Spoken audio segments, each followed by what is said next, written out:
For our next story, let's take to the air and find out what it takes to fly a drone. Under normal conditions, flying a remote aircraft, well, it isn't easy. It requires many hours of practice to get it right. So you can imagine the difficulty when flying with others in competition.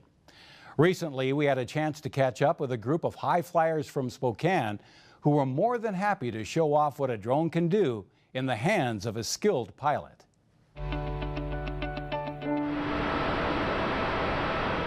The best way to describe it is the difference between watching a car go down the highway versus being the driver looking out the window. That's first-person view. Established 4 years ago when drone racing was in its infancy, SpokaneFPV has, since its inception, been the go-to organization for anyone interested in participating in Spokane area drone racing. SpokaneFPV chapter organizer Monty Lamazzi. A few of us wanted to fly together, and I saw a video of a few French people that had gone and flown their drones through the forest, and it looked like pod racing, like Star Wars. And I said, oh, I have to do that. I wonder if there's anybody else. So I kind of started asking around, seeing if anybody wanted to do this kind of stuff, and there was about 7 of us that all joined up for the first meeting, and it's kind of been a snowball ever since. Since its inception, SpokaneFPV has grown to about 100 members, of which 16 to 25 racers compete nearly every week. The different types of racing, it's all based around the first-person view. We all use a small camera on the front of the various devices and fly from the pilot's seat. You have fixed wings. It's just a simple plane with the camera on front, and it's almost like NASCAR on the wings. They're very limited on what you can do with them. We call it spec racing, and it's all about pilot skill at that point. The drones, they are more of an open spec. They tend to be a lot more creative by the pilots.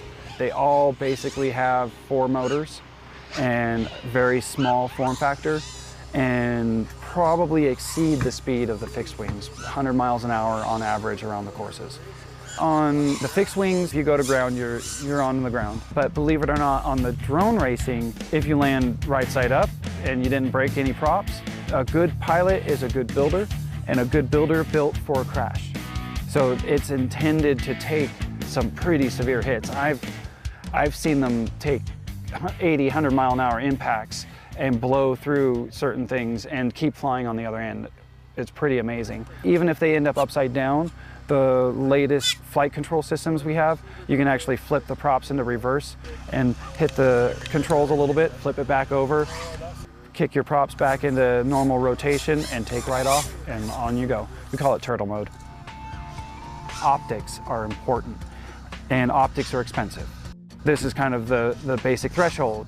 One set of goggles, one controller, controls many different types of drones and planes and everything. While immersed in the flight, pilots focus their involvement and energy into the flight, parlaying it into immediate feedback from their experience. There are multiple levels to the feeling that you get when you're flying first-person view. It's one of the few things that actually tricks your brain into what they call the flow state. A lot of athletes, you'll hear that they get into the zone where everything seems to click. Their brain is processing things that seems like at an accelerated rate. That's an actual chemical state within the brain. This is one of the few things that you can do while sitting in a chair that will trigger that in your brain. The displays and the goggles are not virtual reality, so when you're looking around, they don't move around. It's fixed. There's nothing in your peripheral vision. It just puts you right into that driver's seat. Most people will even tend to get the physical sensation of flying left and right and up and down. You'll see their head move along with it. Their brain is tricking their body, and they should be experiencing these G's as they're making that turn. So you get into this state where you are the plane. You are whatever, you are the drone. You can now, yourself can now do 0 to 80 miles an hour in a second and a half, stop midair, do a 180-degree turn, and do 100 miles an hour the other direction within a second and a half. It's pretty fun. Some people enjoy that adrenaline competition of neck and neck racing. Some people enjoy the long, smooth flight out to a mountaintop. Man, flying with 2 or 3 people down a cliff that no human has ever been able to reach is pretty amazing. We all have that same joy of flight, even though it takes slightly different paths.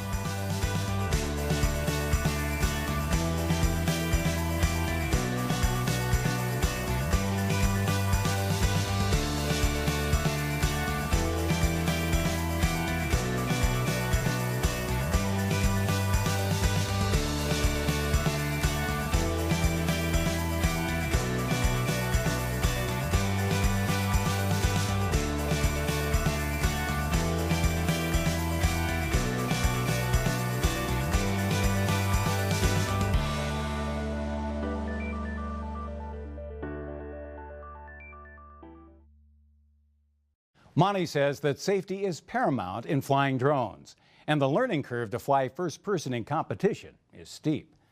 SpokaneFPV provides a community for pilots to share their knowledge with each other and inform the public on their fast-paced hobby.